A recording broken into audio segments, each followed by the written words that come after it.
Hey, gorgeous people. I hope that you guys are blessed and highly favored. Today, we are going through the shooting of Ralph Yarl. I see these videos a lot and I choose not to talk on them. But today, we're gonna face what's happening, okay? Whether it's happening in the US, whether it's happening somewhere else, we're gonna face it, we're gonna talk about it, and we're gonna find someone who is given reasonable, practical ways of preventing or decreasing what's been happening consistently in the Black community in the United States of America. Shooting in Missouri of a Black teenager just for ringing the doorbell at the wrong house while going to pick up his younger brothers. The alleged shooter, 84-year-old Andrew Lester, is now in police custody, facing 2 felony charges for assault in the first degree and armed criminal action. The county prosecutor said there was a racial component to the shooting, but did not elaborate. The incident happened last Thursday when Lester allegedly fired at 16-year-old Ralph Yarl through a locked glass door, shooting him twice and telling him, quote, "Don't come back around here." He claims the teen was attempting to break in. Lester was briefly taken into custody Friday, but released hours later without being immediately charged. Yarl's family attorney says that after being shot, despite bleeding from a head wound, the teen managed to run, banging on the doors of at least 3 neighbors, begging for help. At the third home, a neighbor told Yarl to lie on the ground and put his hands in the air, as if he was the perpetrator, not the victim. Ralph Yarl complied, and then he passed out. He was eventually taken to the hospital. Ralph Yarl is fortunately alive. He is now recovering at home, being cared for by his mom, who luckily is a nurse. Last night, he spoke on the phone with President Biden, who reaffirmed his commitment to fight gun violence and invited him to the White House. While today, students and faculty from his high school walked out in support of their classmate, chanting, "We love you, Ralph," and justice for Ralph. Now, my mother lives in the United States of America, and my brother used to live there. And something that a lot of people probably do not know about me is that I lost a brother in America by gun violence. And it's very strange to speak about because he was my big brother. And so when I resist speaking about this, it's because it has so much to do with my life. And it's a difficult topic for me to face. Recently, like 2 years ago, my mother brought my youngest brother to the United Kingdom because she was afraid that what happened to our older brother will happen to our little brother. And I thank her for that, because what is happening in the United States is touching the lives of many families. And if that means that you have to pack and leave, do what you have to do. But let's get into these videos and let's hear what is happening to our children, because they are ours. They're our children. They're our brothers. They're our friends. They're our uncles. They're not just individuals, but they're ours.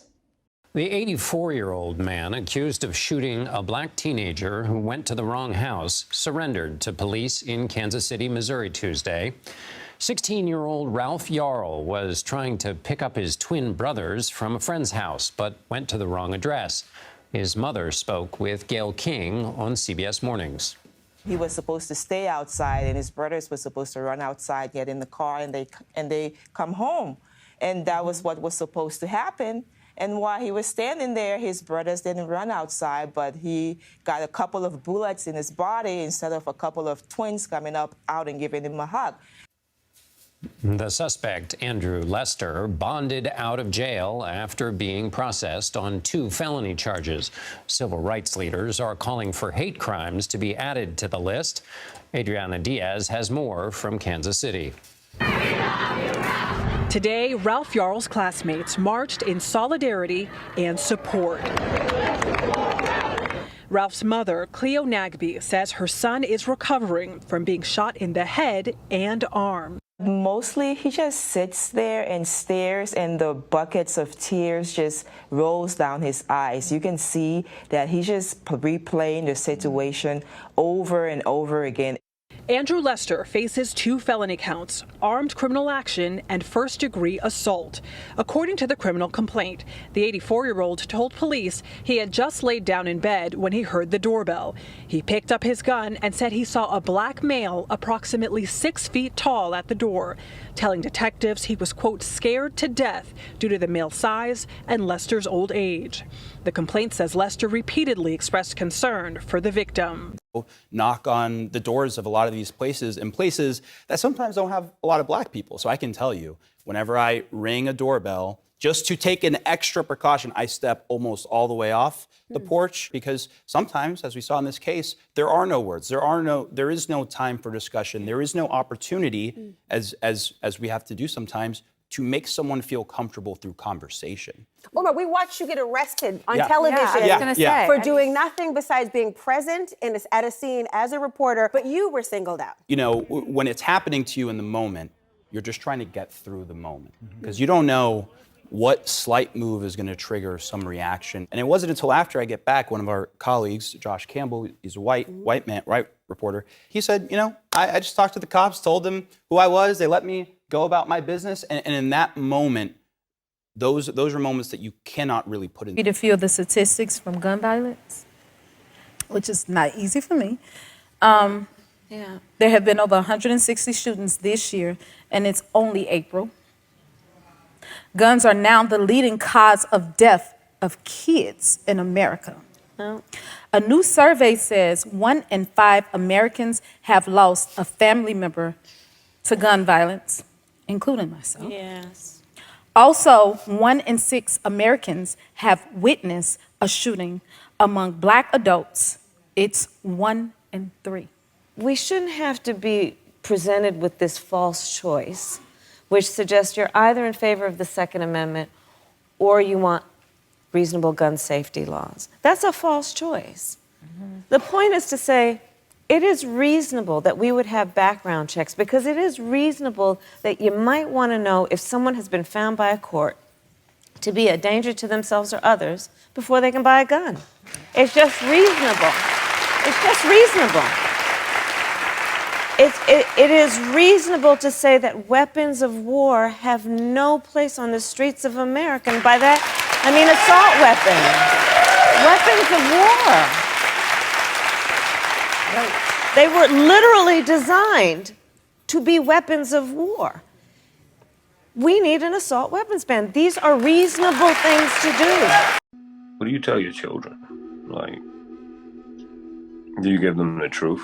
Do you tell them how this country feels about you, like my parents did? Or do you tell them a lie and you just have them grow up in this bubble until that bubble is burst by some racist? I just never understood. I don't think I just would ever understand why the color of my skin or where I'm from has effect on how other people will treat me. There are a lot of good people in this world. However, the problem in the past is too many of those good people have been silent. I realized I had to teach my son, you can't really just be a kid because you're a Black boy. And then when he got older, you had to say, like, doesn't matter if you're right or wrong, just stay alive, like, come home to me. Like, our goal is not about right or wrong or justice. This is what it means to be Black in America. For education on Blackness, because they met at a civil rights rally. They were both activists. My aunt was a member of the Black Panther Party. My mother used to sneak out of her house to go to Black Panther meetings. When my parents were my age, things were, of course, a lot different back then, where maybe you couldn't be as vocal. If you're being watched in the store or if they refuse service to you, I mean, that's just how it is. But, you know, I would cause a whole riot if that ever happened to me. So, you know, they didn't have cameras to pull out back then to record and expose people. But we do, so. Because when they do reach driving age and when they're out at night, and we just know that if they're stopped, how to conduct themselves, I always tell them, have all your papers in order. Don't be fumbling for anything. Don't make any unnecessary moves, because it can maybe be construed as you know, you're reaching for a weapon. So these are things that you probably never have to consider telling your kids, but these are fundamental things that our kids have to realize, because they're just suspected of doing wrong even when they're not. You have some of the greatest kids in the world, sweetest kids in the world, and they're lumped into one big group, and they're treated so much differently than other kids. My son turned 12, and I remember him saying, "Hey mom, my friends and I are gonna go ride our bikes to 7-Eleven. And I live in a predominantly white neighborhood. And I decided to let him go. And I said, you have to be back in 30 minutes. And then we had to have a conversation about what he was allowed to wear. He had on a hoodie at the time, a black hoodie. And I said, you need to take that off. You can't wear that to the store with your friends. And then I, of course, explained why I felt that way and why he couldn't do that. And then I had to explain to him all the behaviors that he had to exercise in the store. And then I had to explain to him that your friends are not having this conversation with their parents right now. If anything goes wrong, they'll blame you. They're gonna be suspicious when you walk in. And I had that conversation with him, and the second he walked out the door, I burst into tears. You have society consistently telling you that you are less than, that your life doesn't matter, that your life has absolutely no value in the eyes of the world. So not only are you fighting normal mental stresses like, you know, paying rent or am I attractive or, you know, regular stuff, you're dealing with your Black self-esteem, right? What's your Black self-esteem? How do you feel about being Black? It's been a problem for such a long time, but now because social media, it spreads so quickly. Everyone across the world has seen what's been happening in America, and it proves that this is more than politics, that this is more than just, oh, well, this is just happening in America, but this is the life of a Black person or a person of color. Protest is designed to upset people. If you were able to have a conversation with that person or that group, you would need to protest. But generally, you're talking to someone who is not interested, don't care, and won't listen. There's an act of protest when I show up in the room, looking the way I do, or if I say, I'm gonna wear my hair in this braid, even though I know that is seen as an ethnic hairstyle that someone might make a comment about. As a Black woman, I'm gonna talk about my son who is almost 18, and I'm gonna say I'm scared for him. I don't want him to ever have to interact with the police. And I'm gonna say it in rooms where it's traditionally